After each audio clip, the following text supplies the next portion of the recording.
The morning sun cast long shadows across the rippling water where Karen's silver BMW had disappeared beneath.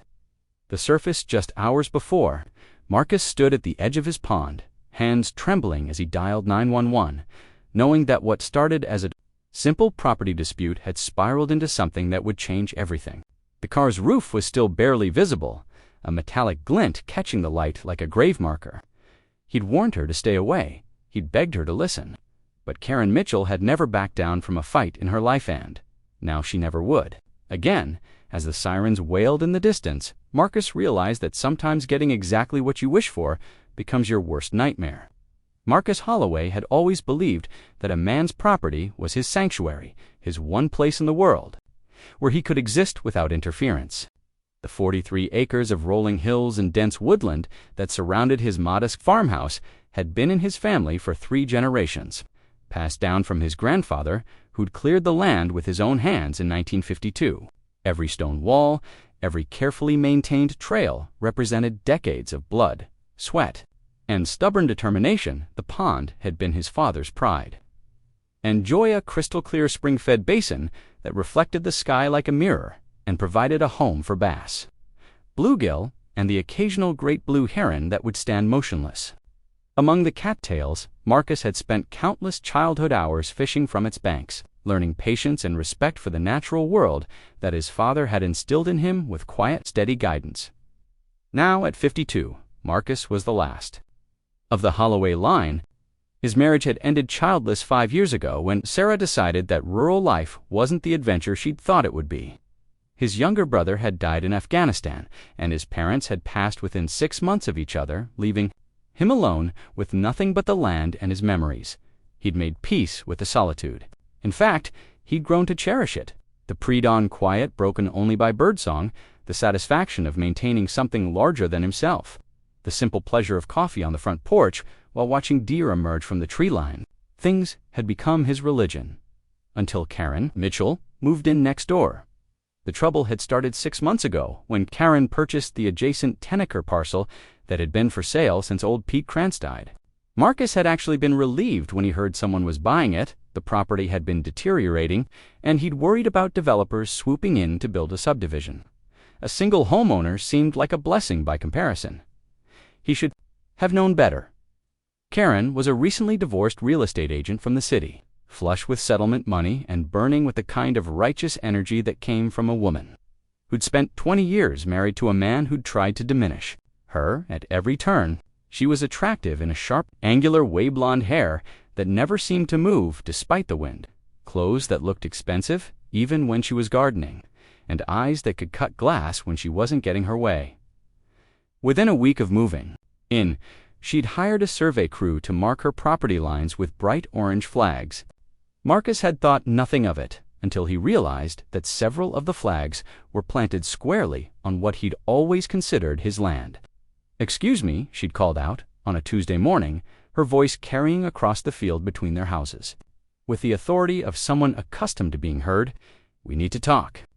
Marcus had set down his post-hole digger and walked toward the property line, already feeling the familiar knot of tension that seemed to form in his chest whenever he had to deal with confrontation. "Morning, Mrs. Mitchell," he'd said, tipping his baseball cap. "Something I can help you with?" She'd stood there in designer jeans and hiking boots that had clearly never seen a real trail, holding a sheaf of official-looking papers. "It's about your pond," she'd said, without preamble. "According to the survey, half of it is actually on my property." The words had hit him like a physical blow. "I'm sorry, what?" "The pond," she'd repeated, spreading out what he could now see, was a detailed survey map. "The eastern half extends onto my land by approximately 40 feet. I wanted to give you a heads up before I have it drained." "Drained?" The word came out as a croak. "I'm putting in a pool," she'd explained matter-of-factly, something more suitable for entertaining.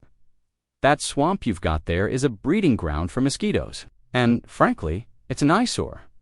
Marcus had stared at her, certain he was having some kind of fever dream. "Ma'am, that pond has been there for 70 years. My grandfather dug it himself. My father stocked it with fish.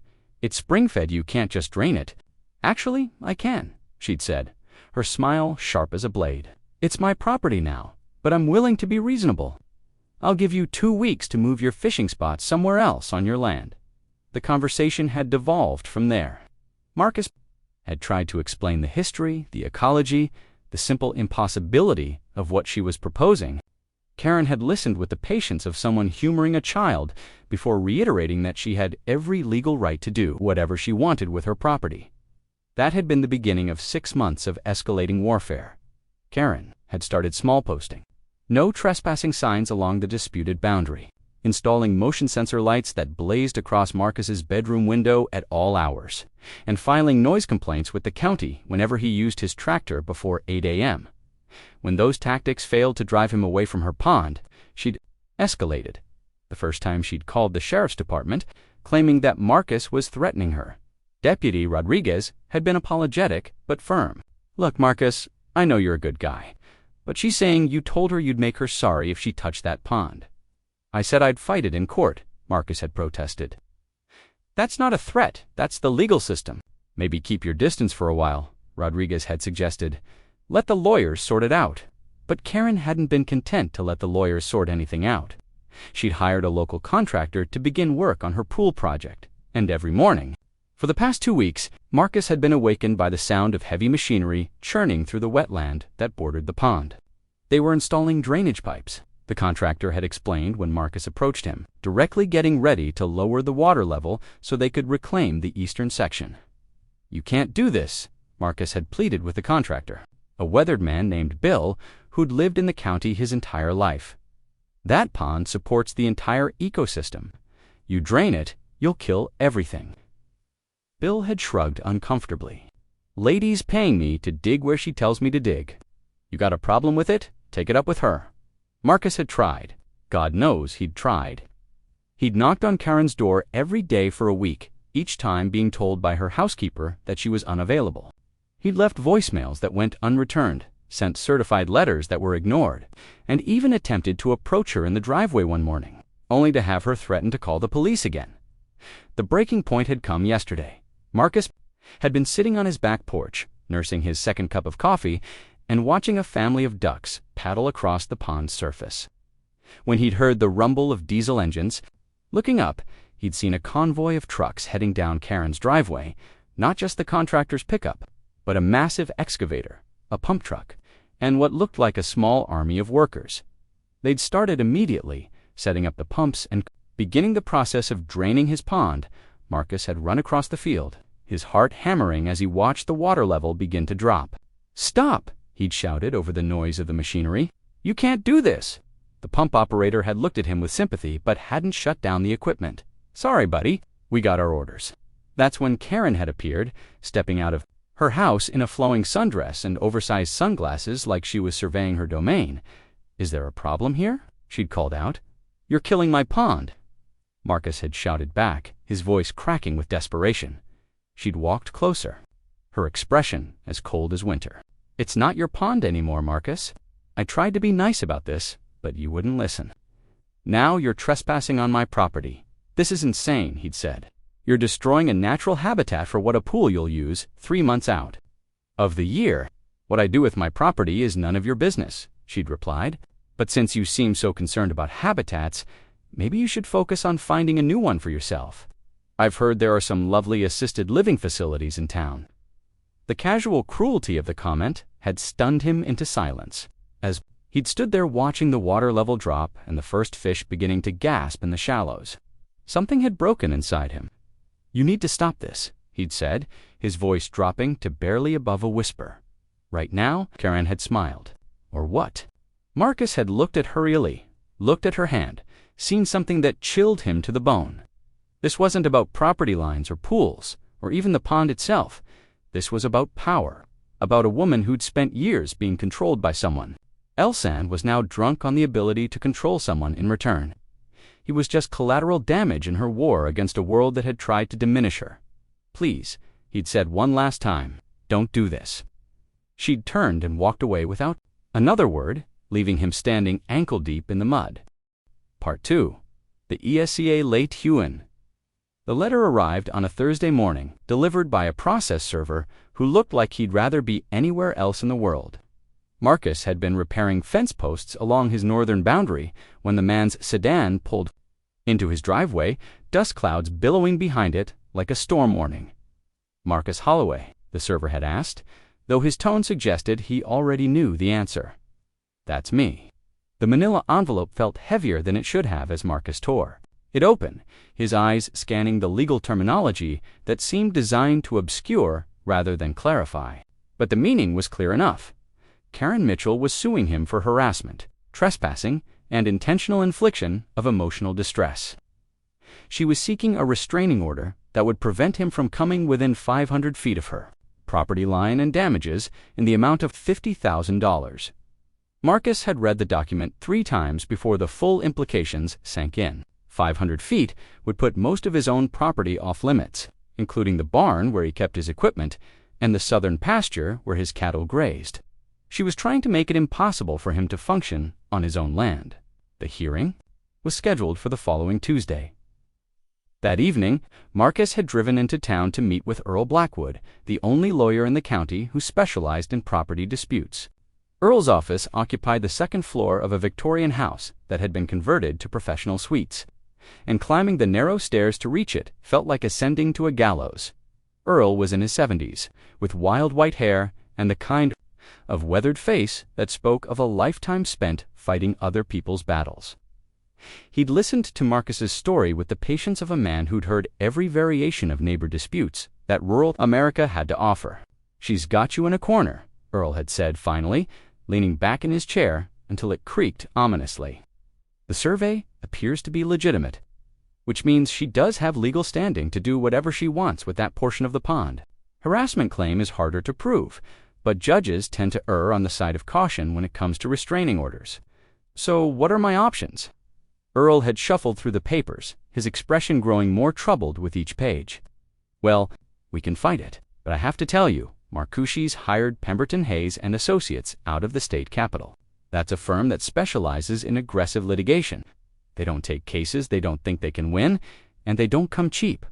What's that supposed to mean? It means your neighbor has deep pockets and a taste for blood. This isn't about the pond anymore, son. This is about making an example out of you." The hearing had been a disaster. Karen had arrived in a charcoal business suit that probably cost more than Marcus made in a month, flanked by 2 attorneys who looked like they'd stepped out of a magazine. She'd testified in a clear, composed voice about Marcus's increasingly erratic behavior, his veiled threats, and her genuine fear for her safety. She'd even managed to produce photographs of Marcus, standing at the edge of the drained pond bed, his face twisted with anguish, looking for all the world like a man.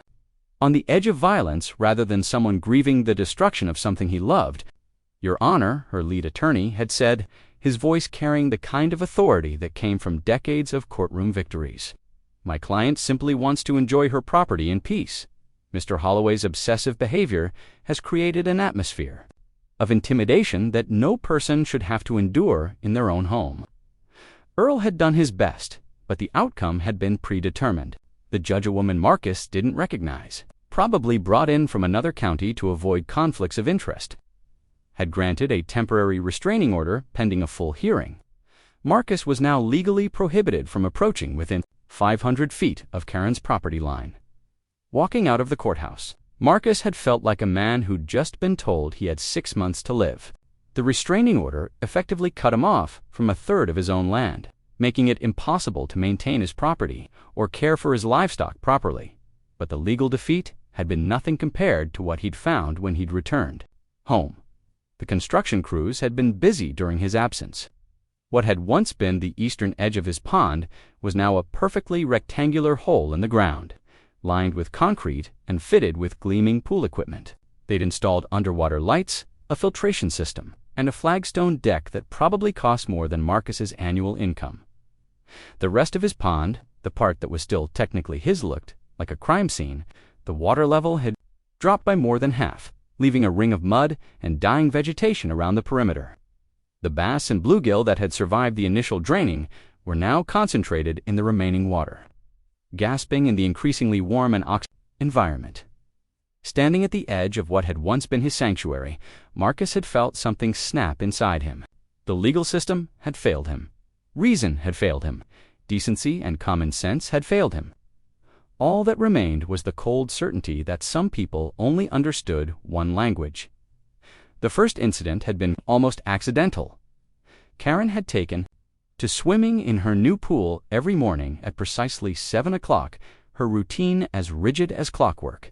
She'd emerge from her house in a designer swimsuit and matching cover-up, check her phone while sipping what looked like a green smoothie, and then lower herself into the water with the careful precision of someone performing a ritual. Had been watching from his kitchen window, not spying, exactly, but unable to resist the masochistic urge to witness the daily reminder of his defeat. That's when he'd noticed the irrigation system. He'd been meaning to repair for weeks. The broken sprinkler head was pointed directly toward Karen's pool deck, and when he'd turned on the water to test it, the result had been spectacular. A high jet of muddy water had arced across the property line, drenching Karen's carefully arranged poolside furniture and sending her scrambling for cover. She'd emerged, dripping and furious, her perfect hair plastered to her skull and her expensive cover-up clinging to her like a second skin. "What the hell do you think you're doing?" She'd screamed across the yards. Marcus had appeared at his back door with what he hoped was a convincing expression of surprise. "Sorry about that. Sprinkler malfunction. I'll get it fixed right away."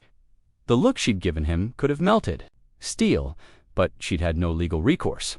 Irrigation systems broke down all the time, and accidents happened. Even with the restraining order in place, Marcus had every right to maintain his property, as long as he stayed on his side of the line. The second incident had been more deliberate. Marcus had owned a rooster, named Hannibal for the better part of 5 years, a massive Rhode Island, red with an attitude problem, and a voice that could wake the dead. Hannibal had always been an early riser, but Marcus had never paid much attention to his crowing schedule until he'd realized that the bird's favorite perch was on a fence post that was exactly 499 feet from Karen's bedroom window. It had taken some strategic placement of feed to encourage Hannibal to establish a new routine. But within a week, the rooster was greeting each dawn from his new position with a volume and enthusiasm that would have impressed a drill. Sergeant Karen's complaints to the sheriff's department had been met with polite sympathy and complete inaction. Roosters crowed, that was simply a fact of rural life, and there was no law against keeping livestock on agricultural property. "Maybe you should have thought about that before you moved to the country," Deputy Rodriguez had suggested during one of Karen's increasingly frequent calls to report Marcus's harassment. The third incident had been inspired by pure malice. Marcus had discovered that Karen was planning to host a pool party for her real estate colleagues, a grand reopening celebration of her new life, complete with catered food, live music, and what the local paper had described as an exclusive gathering of the area's most successful professionals. The timing had been perfect. Marcus had spent the morning spreading fresh manure on his southern pasture, the one that bordered Karen's property line. It was perfectly legal. Farmers had been fertilizing their fields for thousands of years, but the timing and the wind direction had been carefully calculated for maximum effect. The party had been a disaster. Guests had fled within an hour, handkerchiefs pressed to their faces as they'd stumbled toward their cars through the overwhelming stench that had settled over Karen's property like a toxic cloud. Marcus had watched from his kitchen window as Karen had stood alone on her pool deck, still wearing her hostess smile, even as her last guest's Mercedes had disappeared down the driveway. For a moment, he'd actually felt sorry for her. The feeling hadn't lasted long. Karen's retaliation had been swift and devastating. Within a week, Marcus had received notices from 3 different county departments. The health inspector had found violations in his septic system that would cost thousands to repair. The fire marshal had declared his barn a safety hazard due to electrical issues that had apparently developed overnight. And the animal control officer had received anonymous complaints about his livestock being mistreated, allegations that were completely false but required expensive veterinary inspections to disprove. The message was clear. Karen had connections, resources, and the willingness to use bot. Part 3. The point of no are no. The night Marcus decided to fight fire with fire. A summer storm rolled across the county with biblical fury. Lightning split the sky in jagged white scars, while thunder shook the windows of his farmhouse, and the rain came down in sheets that turned his gravel driveway into a rushing creek. He'd stood at his kitchen window, watching the water cascade off the concrete wall that now dominated his view, and had taken it as a sign. Even God was pissed off. The first phase of his counterattack had been subtle, almost elegant in its simplicity. Marcus had spent 40 years learning every inch of his property, including the network of underground springs that fed into the pond system. What Karen and her hyperist contractors didn't know was that the water table in this part of the county was as unpredictable as the weather, and sometimes it took very little to redirect the flow. The accidental rupture of an old drainage tile in his north pasture had been almost too easy to arrange. A few strategic cuts with a trenching shovel, some careful timing to coincide with the heavy rains. And suddenly Karen's pristine pool area was dealing with a mysterious groundwater issue that turned her perfectly manicured lawn into a swamp. Had watched from his upstairs bedroom window as she'd stood on her back porch in her silk pajamas and designer robe, staring in horror at the lake that had formed overnight around her pool house. The expression on her face, that perfect mask of control, finally cracking to reveal the fury underneath, had been worth every penny of the inevitable lawsuit she'd probably file. The county engineering department had been baffled. The water seemed to be coming from natural springs, making it a geological issue rather than a maintenance problem. They'd recommended expensive drainage solutions that would take months to implement and cost more than most people made in a year. Karen had hired a private contractor to pump out the water, but it had kept returning with each new rainfall, bringing with it the rich, organic smell of disturbed earth and decomposing vegetation. Her pool parties had become a thing of the past, and Marcus had noticed that her real estate colleagues had stopped making their regular visits to admire her. Rural paradise. But Karen Mitchell wasn't the type of woman to accept defeat gracefully. Her retaliation had come in the form of a surprise inspection by the Environmental Protection Agency. Marcus had been mucking out his cattle shed when the white government sedan had pulled into his driveway, carrying 2 agents in cheap suits and clipboards who'd introduced themselves with the kind of bureaucratic politeness that masked genuine hostility. "Mr. Holloway, we've received complaints about potential groundwater contamination emanating from your property," the lead agent had explained, consulting his paperwork with theatrical precision. "We're here to conduct a preliminary assessment." The inspection had been thorough and humiliating. They'd tested his well water, examined his septic system, analyzed soil samples from his pastures, and documented every aspect of his farming operation with the meticulous attention of investigators building a criminal case. Marcus had followed them around his own property like a suspect at a crime scene, answering questions about fertilizer usage and manure storage. While trying to maintain the facade of cooperative compliance, the preliminary results had been inconclusive. But the agents had made it clear that a full environmental impact study might be necessary, a process that would cost Marcus thousands of dollars and potentially shut down his farming operation for months while the investigation proceeded. "Just so you understand, Mr. Holloway," the lead agent had said as they prepared to leave, "interfering with natural water systems can be a federal offense. We'll be keeping an eye on the situation." The message had been unmistakable. Karen had friends in high places, and she wasn't afraid to use them. That evening, Marcus had walked the perimeter of his property for the first time since the restraining order had been issued. Staying carefully on his side of the surveyed boundary while examining the concrete wall that now defined his world, the structure was impressive in its malevolent 8 feet of solid block, topped with decorative caps that looked like tombstones in the fading light. But walls could be circumvented, and Marcus had grown up exploring every cave, ravine, and forgotten corner of this land. What Karen didn't know was that the old logging road that wound through the state forest to the north connected to a network of abandoned trails that crossed through his property in several places. The original property lines had been drawn in the 1800s, when surveying was more art than science, and there were easements and right-of-ways that existed only in dusty courthouse records that no modern real estate agent would think to examine. The solution had come to him as he'd stood at the edge of his remaining pond, watching the few surviving fish struggle in water that was now too warm and too shallow to sustain life.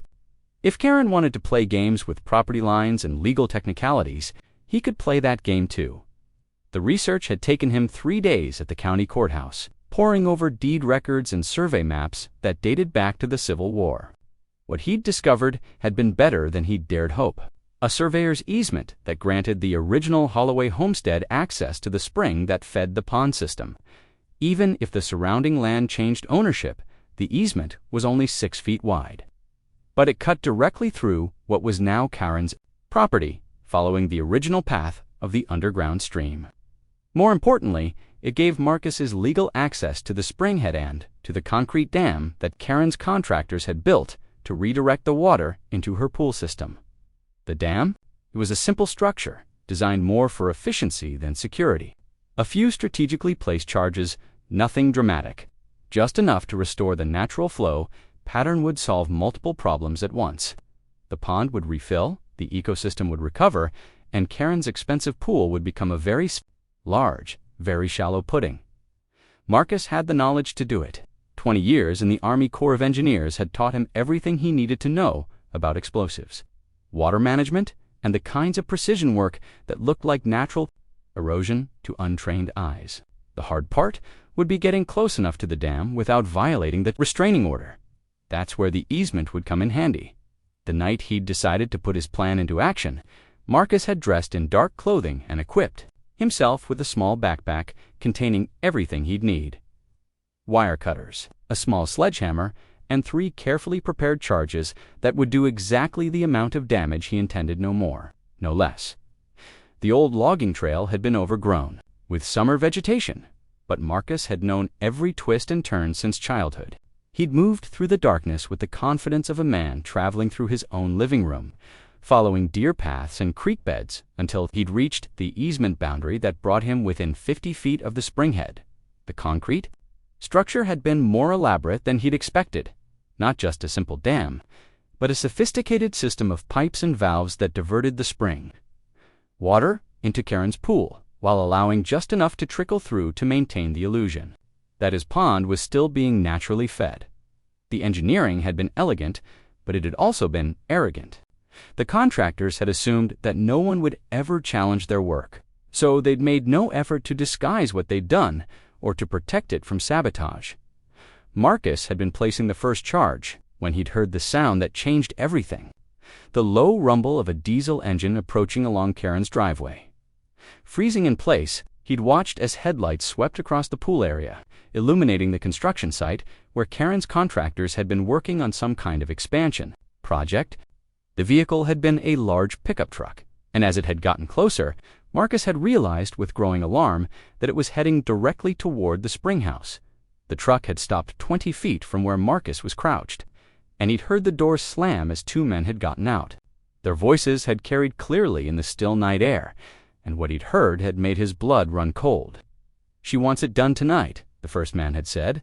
"No more delays, no more excuses. The old man's been causing too much trouble." "What?" "About the restraining order," the second man had asked. "What about it? By the time anyone figures out what happened, it'll look like an accident. Gas leak, electrical fire, these old farmhouses burn down all the time." Marcus had felt the world tilt on its axis. They weren't talking about the pond or the dam or even the property dispute. They were talking about burning down his house with him inside it. The conversation had continued, detailing a plan that was as simple as it was horrific. They would wait until Marcus was asleep, then use a small incendiary device to start a fire in his basement. The old wiring would be blamed, and by the time the volunteer fire department arrived, there would be nothing left but ash and regret. "She's paying us enough to disappear afterward," the first man had continued. "New identities, clean start somewhere warm. All we have to do is make sure the old bastard doesn't wake up." Marcus had crouched in the darkness, his hands shaking as the full implications of what he'd heard sank in. This wasn't just harassment or legal intimidation anymore. Karen Mitchell had decided that the simplest solution to her Marcus's problem was to eliminate Marcus entirely. The 2 men had spent another 10. Part 4. The Gathering Estiaremba. 3 men arrived at Marcus's farm just after midnight on a Tuesday, their black pickup truck rolling down his driveway with headlights off, an engine barely audible above the cricket symphony. Marcus had been waiting on his front porch, nursing a cup of coffee that had gone cold hours ago. When he'd heard the familiar sound of military-grade tires on gravel, Tommy Ghost Kowalski emerged from the driver's seat. First, 6 feet of lean muscle and scar tissue wrapped in civilian clothes that couldn't quite hide. The predatory grace of a man who'd spent 15 years killing people for his country. Behind him came Miguel Santos, whose baby face and easy smile masked the fact that he was one of the most dangerous explosives experts Marcus had ever known. The third man was Jake Morrison, a communications specialist who could hack into anything, with a circuit board, and had the kind of moral flexibility that made him invaluable in situations where the rules of engagement had become meaningless. "Hell of a thing, calling in the cavalry for a neighborhood dispute," Ghost had said as they'd climbed the porch steps, but his tone suggested he was looking forward to whatever came next. It stopped being a neighborhood dispute when she hired arsonists, Marcus had replied, leading them into the house where he'd spread out survey maps, photographs, and detailed notes about Karen's daily routine. Now it's a survival situation. The briefing had taken 2 hours. Marcus had walked them through 6 months of escalating conflict, from the initial property dispute to the overheard conversation about burning down his house. He'd shown them the concrete wall, the drained pond, and the sophisticated surveillance system that Karen had installed around her property motion sensors, infrared cameras, and what appeared to be a private security patrol that made rounds every few hours. "She's not just rich," Miguel had observed, studying the photographs of Karen's property through a pair of military-grade binoculars. "She's paranoid rich. Look at this setup, it's like she's expecting a siege." "Maybe she is," Jake had said, connecting his laptop to a device that looked like a cross between a radio and a satellite dish. "I'm picking up encrypted communications from her house. Commercial grade, but sophisticated. She's definitely talking to someone on a regular basis." Ghost had remained silent throughout the briefing, his pale eyes studying the maps with the intensity of a man planning an invasion. When Marcus had finished explaining the situation, Ghost had leaned back in his chair and asked the only question that mattered. "What's the objective?" Marcus had considered the question carefully. 6 months ago, his answer would have been simple. He'd wanted to save his pond, protect his property, and live in peace. But Karen Mitchell had escalated far beyond property disputes and neighborly disagreements. She'd made it personal, then she'd made it deadly. "I want her gone," Marcus had said finally. "Not just defeated, gone. Off my land, out of my life, and never coming back." Define gone, Ghost had pressed. Marcus had met his old friend's stare without flinching. Whatever it takes, the plan they'd developed over the next 3 days had been elegant in its complexity. Phase 1 would involve intelligence gathering. Jake would hack into Karen's communications and financial records while Miguel conducted reconnaissance of her property and security systems. Phase 2 would be psychological warfare, designed to destabilize her emotionally and financially. Phase 3 would be direct action. Nobody talked about what Phase 4 might involve. Jake had proven that Karen's paranoia was well-founded within hours of beginning his electronic surveillance. Her encrypted communications revealed a network of contacts that extended far beyond rural real estate corporate lawyers, political fixers, and at least 3 individuals with connections to organized crime. "She's not just harassing you," Jake had reported during their morning briefing. "She's running some kind of money laundering operation through her real estate business. High-end properties, cash transactions, shell companies, the whole 9 yards. Your little pond dispute has her worried that you might stumble onto something bigger." The revelation had reframed everything. Karen Mitchell wasn't just a vindictive neighbor. She was a criminal who saw Marcus as a potential threat to an operation worth millions of dollars. The arson plan wasn't personal revenge. It was business. "That explains the professional-grade security," Miguel had added, showing them photographs he'd taken during his nocturnal reconnaissance, motion sensors, infrared cameras, and at least 2 armed guards who patrol the perimeter every night. Plus, she's got a panic room in her basement, and what looks like an escape tunnel that leads to the old storm cellar behind her house. Ghost had studied the intelligence reports with the methodical attention of a career soldier. She's prepared for a siege, but she's thinking like a civilian. All her defensive measures are focused on her house and immediate property. She's left her flanks exposed. The first strike had come on Thursday night, when Miguel had used his expertise to cause a series of accidents that had crippled Karen's security system. A power surge had fried the main control panel. A construction accident had severed the fiber optic cable that connected her cameras to the monitoring service. And a mysterious electrical fire had destroyed the generator that was supposed to provide backup power. By Friday morning, Karen Mitchell's electronic fortress had been reduced to a normal house with normal vulnerabilities. The psychological warfare had begun immediately. Jake had gained access to Karen's personal email and social media accounts, where he'd discovered that her carefully curated public image was built on a foundation of lies and financial fraud. Her ex-husband hadn't just left her, he'd fled the country to avoid prosecution for embezzlement charges that were about to be filed. Her real estate success was largely fictional, propped up by laundered money and inflated property values. More importantly, Jake had found evidence that Karen was under federal investigation for money laundering and tax evasion. The FBI had been building a case against her for months, and an indictment was imminent. "She's desperate," Jake had explained during their evening briefing. "The feds are closing in, her legitimate business is failing, and she's got creditors circling like vultures. You represent the one thing she can't control, a witness who might expose her operation." The revelation had crystallized Marcus's understanding of the situation. Karen Mitchell wasn't just trying to drive him away from his property, she was trying to eliminate anyone who might threaten her freedom. The pawn dispute had been a convenient cover for what was essentially a preemptive strike against a potential federal witness. "So what's our next move?" Marcus had asked. Ghost had smiled, and the expression had been colder than winter. "We give her exactly what she's afraid of." The plan had been diabolical in its simplicity. Using Jake's access to Karen's communications, they would feed information to the FBI investigation while simultaneously destroying her criminal network from the inside. Miguel would sabotage her money laundering operations by causing accidents at key properties. Ghost would handle the personal intimidation, using techniques learned in places where the Geneva Convention was considered a polite suggestion. But the most devastating blow would be delivered by Marcus himself. Over the weekend, while Karen had been dealing with the mysterious collapse of her security system and the equally mysterious problems that had begun plaguing her business associates, Marcus had been implementing the final phase of his own plan. The surveyor's easement that gave him access to the Springhead had been just the beginning. Further research had revealed that the original Holloway homestead had included mineral rights that extended far beyond the current property boundary, that had never been transferred when portions of the original tract had been sold off over the decades. Karen Mitchell owned the surface rights to her 10 acres, but Marcus still owned everything underneath it. The implications had been staggering. Every structure Karen had built, her house, her pool, her concrete wall, was technically trespassing on Marcus's subsurface property. More importantly, the elaborate tunnel system that Miguel had discovered wasn't just an escape route. It was an illegal excavation on mineral rights that belonged to Marcus Holloway.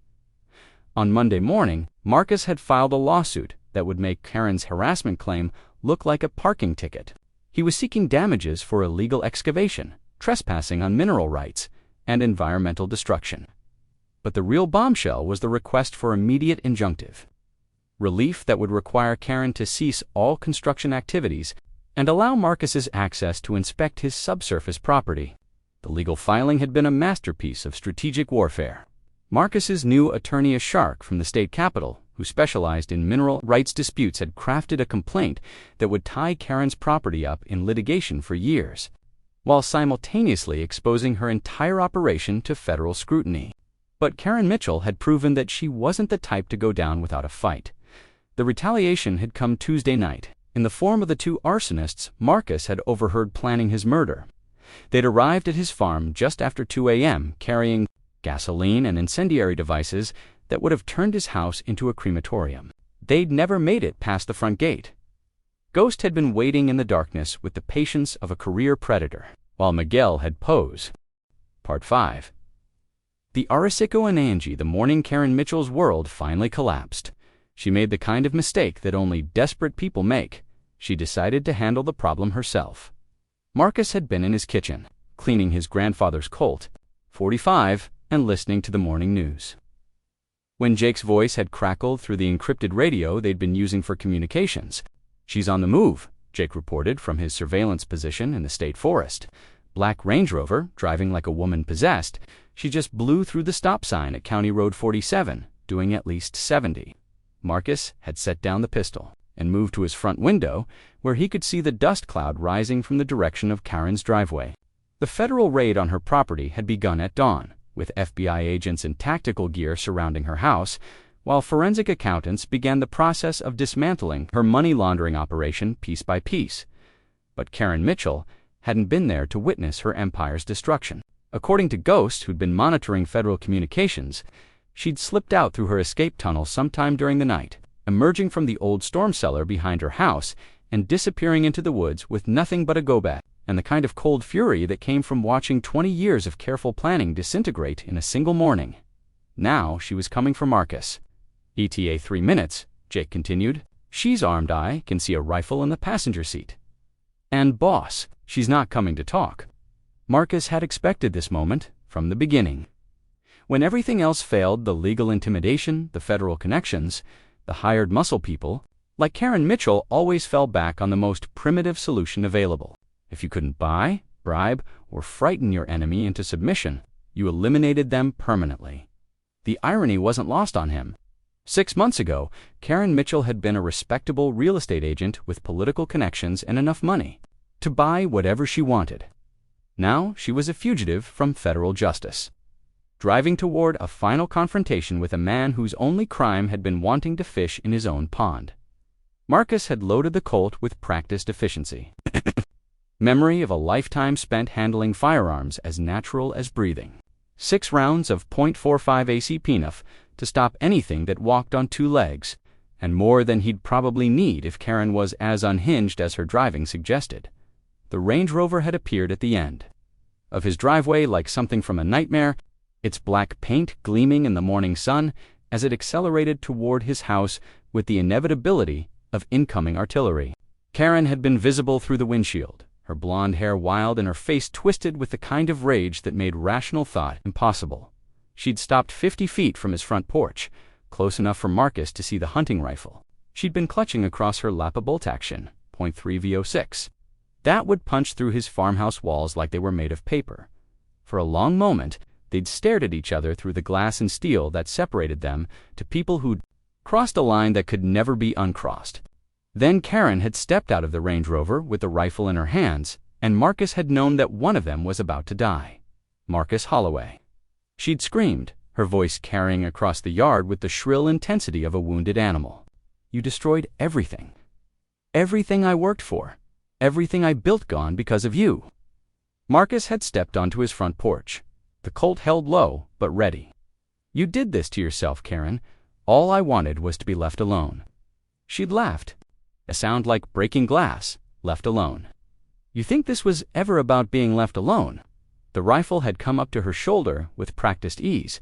This was about respect, about knowing your place, about understanding that some people matter, and some people don't. And which one am I? Marcus had asked, genuinely curious about her answer. You're nobody, she'd spat. A washed-up farmer on worthless land, too stupid to understand when he's beaten. You should have taken my first offer and walked away, Marcus had nodded slowly, understanding finally clicking into place. This had never been about the pond or property lines or even her money laundering operation. This had been about power, about a woman who'd spent her entire adult life being diminished by more powerful people, and who'd found in Marcus Holloway a target she could diminish in return. You're right, he'd said. I am nobody, just a farmer, who wanted to fish in his own pond. But you know what the difference is between us, Karen? Her finger had tightened on the trigger. What? Nobody's taught me everything I need to know about being underestimated. The shot had come from the tree line behind Karen's position ghosts, Barrett. 50 caliber rifle speaking with the authority of a weapon designed to stop vehicles and the people inside them. The .3-second rifle had exploded in Karen's hands, the scope and action housing disintegrating in a shower of metal fragments that had left her staggering.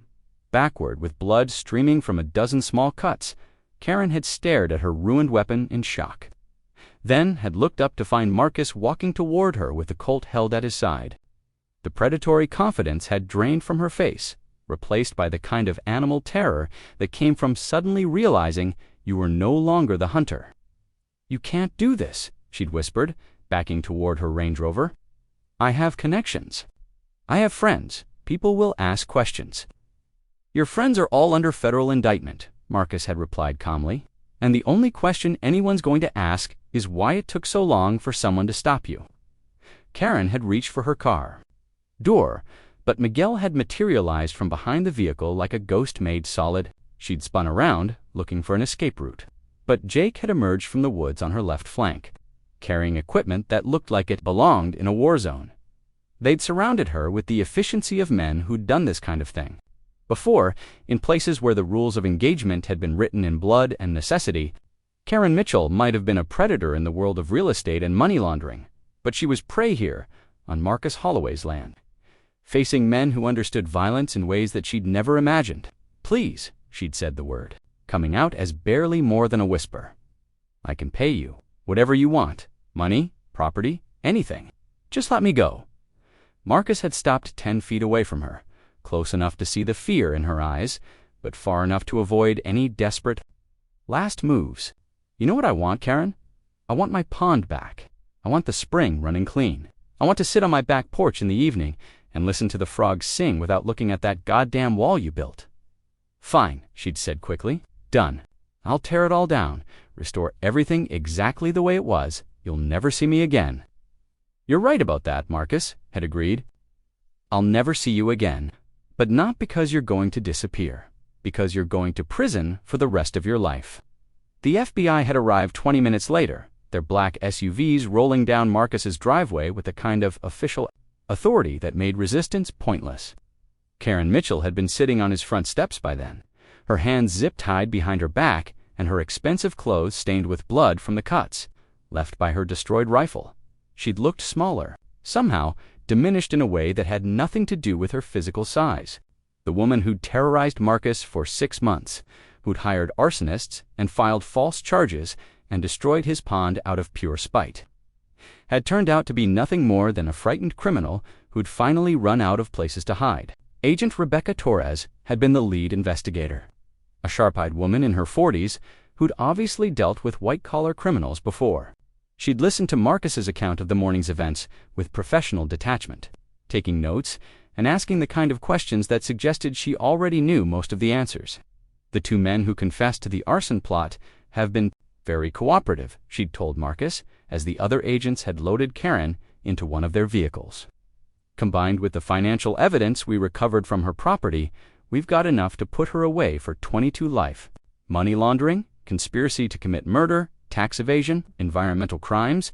She's looking at federal prison until she's too old to remember why she went in." Marcus had nodded, feeling a strange emptiness where the anger and fear had been. "Living for the past 6 months, what about the property?" "The pond seized as part of the criminal enterprise," Agent Torres had explained. "But given the circumstances and the original survey errors, I imagine the court will be very interested in restoring the historical property lines, especially once our environmental assessment team documents the damage to the natural spring system," as the FBI convoy had disappeared down his driveway, taking Karen Mitchell toward a future measured in decades behind bars. Marcus had stood alone on his front porch and listened to the silence.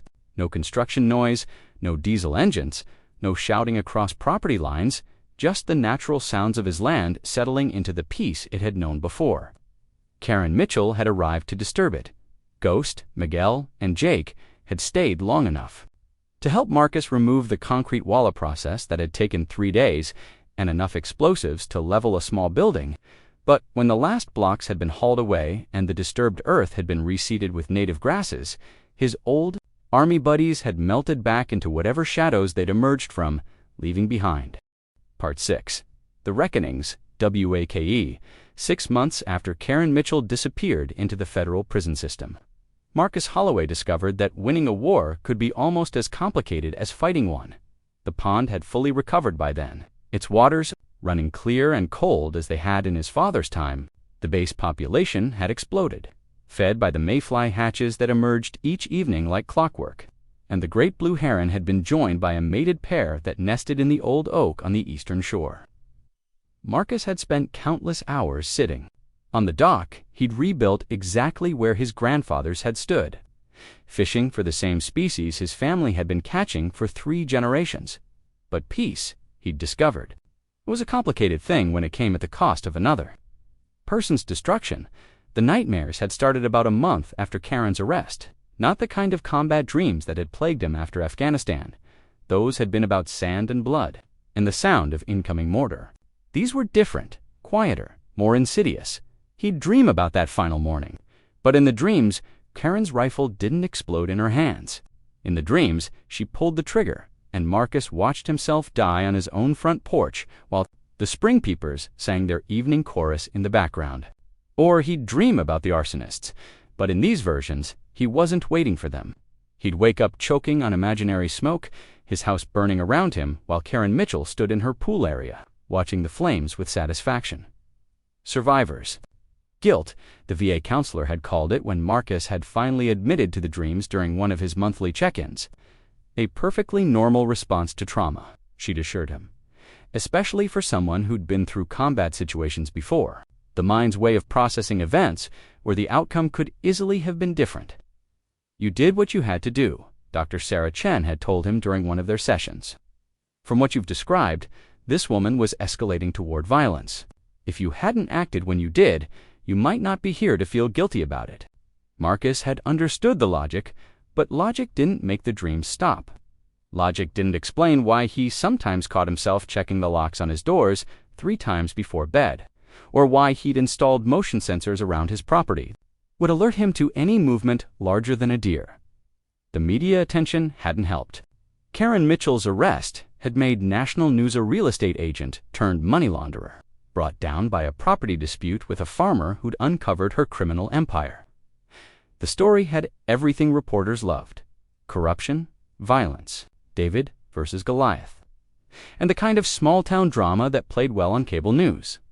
Marcus had refused all interview requests, but that hadn't stopped the reporters from camping at the end of his driveway for weeks, trying to get photographs, and asking his neighbors about the mysterious farmer who'd brought down a criminal mastermind. The attention had been exhausting and invasive, turning his quiet sanctuary into a circus that attracted gawkers and conspiracy theorists. From 3 states away, the worst part had been the letters. Hundreds of them forwarded by the sheriff's department and the FBI field office. From people who'd seen the news coverage and decided that Marcus Holloway was either a hero or a villain.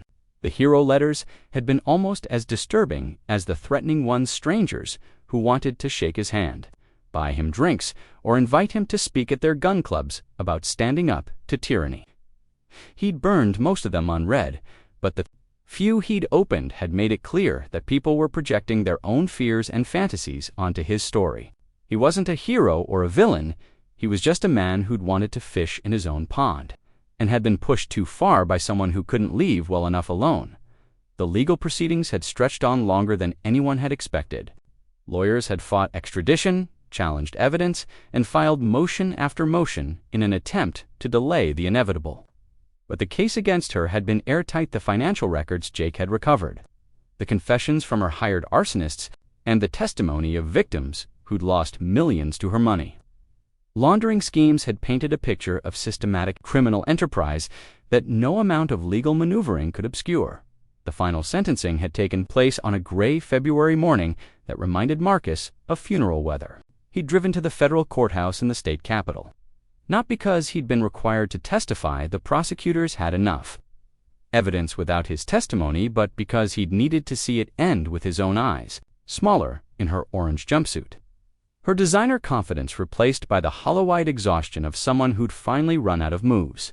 She'd aged years in the months since her arrest, her blonde hair showing gray roots, and her face carrying new lines that spoke of sleepless nights and the kind of stress that aged people from the inside out. Judge Patricia Hawkins had been thorough. In her sentencing remarks, detailing the scope of Karen's crimes and their impact on her victims: 25 years in federal prison for money laundering, 15 years for a conspiracy to commit murder, 10 years for environmental crimes. The sentences would run consecutively, meaning that Karen Mitchell would be 78 years old before she became eligible for parole. "Mrs. Mitchell," the judge had said, her voice carrying the weight of absolute authority, "you used your professional position and community standing to prey upon the trust of others. You laundered money for criminal organizations, destroyed natural resources for personal gain, and ultimately conspired to commit murder when your illegal activities were threatened with exposure. The court finds that your actions warrant the maximum sentence allowed by law, Karen had stood to receive her sentence with the same composure she'd once brought to real estate closings. But Marcus had seen her hands trembling as the bailiff had led her away. 25 years was a lifetime long enough for her to become an old woman behind bars. Long enough for the outside world to forget she'd ever existed. Walking out of the courthouse, Marcus had expected to feel satisfaction, or relief, or at least the sense of closure that was supposed to come with justice being served. Instead, he'd felt empty, hollow, like a man who'd won a war he'd never wanted to fight in the first place. The drive home had taken him past the exit that led to Karen's old property, now his property, according to the deed that had been transferred as part of the federal asset forfeiture proceedings. He'd been planning to check on the young couple who were renting the cabin he'd built where Karen's house had stood, but something had made him turn in to the old driveway instead. The transformation had been remarkable. Where Karen's concrete pool had once dominated the landscape, native grasses and wildflowers now grew in carefully planned patterns that followed the natural contours of the land. The spring that fed into Marcus's pond bubbled up from a small grotto lined with local fieldstone, its water running clear and cold over a bed of smooth river rocks. The young couple David and Maria Santos said turned out to be exactly the kind of tenants Marcus had hoped for. David was a wildlife biologist who worked for the state conservation department, and Maria was a freelance graphic designer who could work from anywhere with an internet connection. They'd embraced the remote location and the chance to live sustainably, installing solar panels and a rainwater collection system while maintaining the natural beauty of the landscape. "Mr. Holloway," Maria had called out when she'd seen him walking across the meadow toward their cabin. Perfect timing. David just got back from his survey of the pond ecosystem. David had emerged from the cabin carrying a tablet full of data and photographs, his face bright with the enthusiasm of someone who genuinely loved his work. "The recovery has been incredible," he'd reported. "Biodiversity is actually higher now than it was before the disruption. The natural spring flow has created microhabitats that are supporting species we don't usually see in artificial pond systems." They'd walked together to the spring head, where David had pointed out the subtle changes that had occurred over the past months. Native plants had established themselves along the water's edge, creating natural filtration systems that kept the water crystal clear. Aquatic insects had returned in numbers that supported not just the fish population, but the birds and amphibians that depended on them for food. "It's like the land is healing itself," Maria had observed, kneeling beside the spring to watch tiny minnows dart between the rocks. "It makes you wonder what this place was like before anyone tried to improve it." Marcus had found himself thinking about his grandfather often during that visit, remembering the stories the old man had told about the land in its original state, before the modern roads and power lines, before the suburban development that had crept steadily outward from town. This had been part of a vast ecosystem that stretched from the river bottoms to the ridgetops, a network of springs and streams, and wetlands that had supported wildlife for thousands of years. Karen Mitchell had seen the land as something to be controlled, modified, and exploited for maximum profit. She'd viewed the natural spring system as an obstacle to be overcome rather than a resource to be protected. In the end, that fundamental difference in perspective had been what destroyed her. Standing beside the spring that evening, watching the first bats emerge to hunt insects over the water's surface, Marcus had Finn